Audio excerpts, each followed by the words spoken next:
Fala aí pessoal, sejam muito bem-vindos a mais um vídeo aqui no meu canal do YouTube. Gente, hoje trazendo aqui para vocês um vídeo bastante interessante, né? Que é de novo trazendo aqui opiniões de analistas de grandes casas, de grandes bancos, quanto a oportunidades na nossa bolsa. Por que eu gosto de fazer esse tipo de vídeo, tá?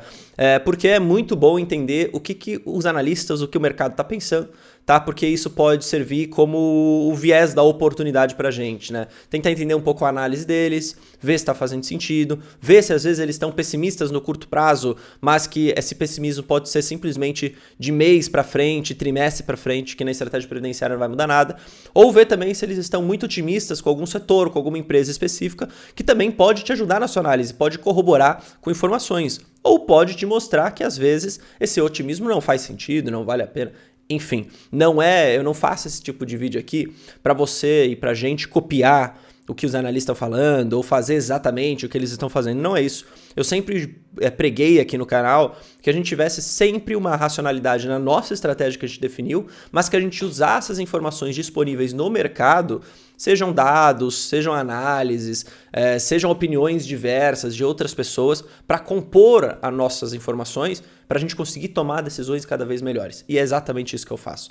A minha estratégia não muda, eu não giro a carteira, eu não fico comprando e vendendo, eu não me exponho a setores que eu não gosto, que eu não julgo, que são bons pagadores de dividendos, mas eu sempre estou lendo o que os outros caras estão falando.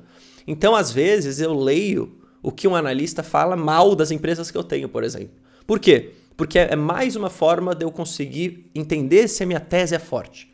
Ou, se ele está falando bem, é mais uma forma de eu colher ainda mais informações sobre aquilo que eu gosto. Beleza? Então não se fechem para o mercado. Acompanhe as notícias, acompanhe o que eles estão falando, mesmo que não seja ali a sua estratégia principal. Fazer igual a eles, que é comprar e vender, basicamente. Tá bom? Mas bom, vamos olhar aqui, ó. O Bank of America, que é uma casa super respeitada, um banco gringo super respeitado, tem o Brasil overweight, ou seja, acima da média, basicamente, tá? Mesmo sem história doméstica forte e sob exposição a bancos. Olha que interessante, tá? Para os estrategistas do banco, ainda que sem grandes catalisadores de curto prazo, também não há grandes alarmes, tá? O país está relativamente em boa forma, segundo eles. Aqui a gente já pode ter um pouco de noção da estratégia, né, do analista. Curto prazo. Sempre olha para essa questão. O que pode acontecer para as ações subirem ou caírem? Você está entendendo? De novo, se a gente ficar copiando isso, a gente vai girar a carteira. A gente às vezes vai acabar fazendo algo que não é interessante para a estratégia previdenciária. Não significa que não seja interessante para outras estratégias, mas para a previdenciária, não. O que eu queria tratar realmente mais nesse vídeo? Entender um pouco isso daqui. Quais bancos eles gostam? O que eles estão olhando, tá? De novo, a gente tem banco na carteira, tá? A gente tem Banco do Brasil, nós temos Santander, um banco muito bom, um banco que está indo mal, de certa forma, se recuperando. Vamos entender um pouco dessa dinâmica. Vai que aqui a gente tem mais informação e, de novo, olha o dividendo que a gente pode receber.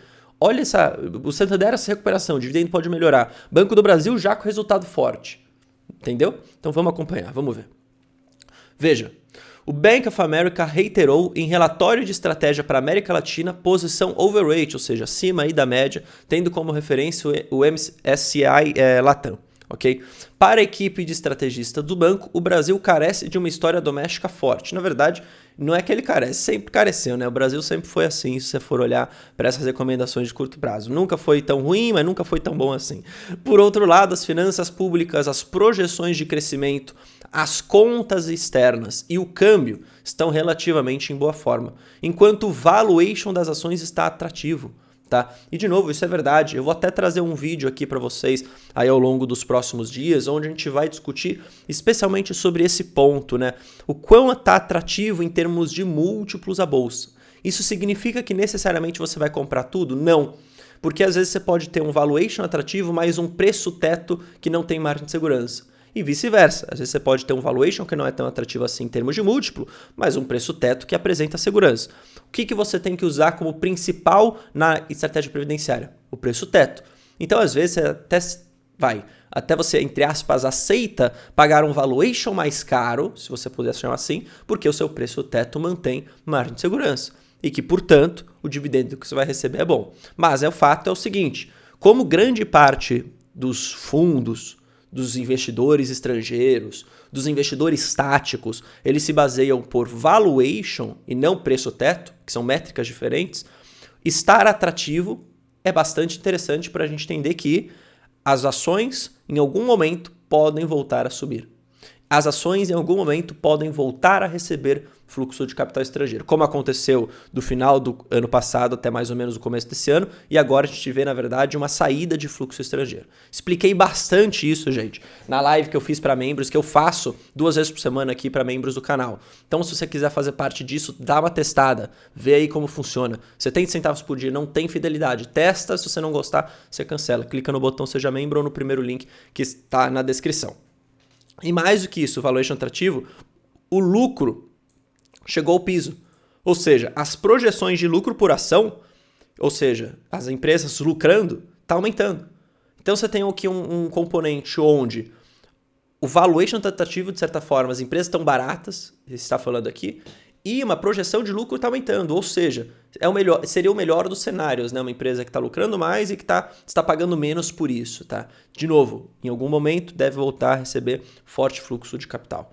Vemos uma situação benigna, perspectivas estáveis para o petróleo, os riscos sobre a economia da China provavelmente já precificados. Vamos lembrar que a China tem uma forte relação aqui com o Brasil e a maior parte dos grandes bancos deverá começar a apresentar tendências operacionais de melhora. Ou seja, aqueles que estão se recuperando devem se recuperar, mostrando esses sinais ao longo dos próximos resultados. Os que já estão bons continuam mantendo esse operacional bom, beleza? O BOF elevou a visão para bancos brasileiros de market weight, ou seja, de uma exposição em linha com a média, para overweight, ou seja, acima da média, que é quase que como se fosse uma compra aqui. Tá? Os estrategistas destacam ainda serem seletivos. Óbvio, tem que ser mesmo, eu concordo. Com maior exposição ao Itaú, Banco Pactual, BTG Pactual e Banco do Brasil. Olha só que interessante, aqui a gente tem 3 grandes opções de 3 bancos que estão trazendo resultados fortíssimos, com ROI super forte, 2 deles que têm a perspectiva de pagar bons dividendos. O primeiro deles, que já tem essa perspectiva, já não é novidade para ninguém, Banco do Brasil. Por isso que está na nossa carteira previdenciária, porque isso que está na grande parte das carteiras. Considero que ainda assim nós temos margem de segurança frente a preço-teto e em valuation também está barato. Beleza? Essa é a verdade. Na planilha de preço-teto para membros você tem acesso a isso. O Itaú, que está dando o que falar justamente pela possibilidade, na verdade quase que certeza, de um payout bom em 24, que pode trazer um yield na casa dos 8%, tá? O que também é muito bom. Vamos lembrar que Itaú, tá, historicamente, tá, sempre teve um resultado muito bom. Então, eu até diria que você pode aceitar um yield um pouco mais baixo, dado que o banco sempre teve um resultado muito sólido, que as ações negociam a múltiplos mais altos. E BTG aqui que não paga dividendo hoje, mas em algum momento, se tudo continuar assim como está, deve pagar. Por quê? Porque se o banco mantém uma rentabilidade muito alta, ok? Chega um momento que se ele reter tudo e não pagar, ele vai ficar com um capital excessivo. Não precisa disso, essa é a verdade. E aí acaba distribuindo invariavelmente. Então aqui nós temos 3 grandes bancos que são muito importantes. 2 deles eu diria que já hoje, numa estratégia previdenciária, faça sentido. BTG poderia fazer e pode fazer sentido no futuro, beleza? Em relação ao Bradesco, claro, aqui é um banco que está passando por um problema. Tá? Um problema esse que para se recuperar pode levar alguns anos. Não significa que não vai, tá, gente?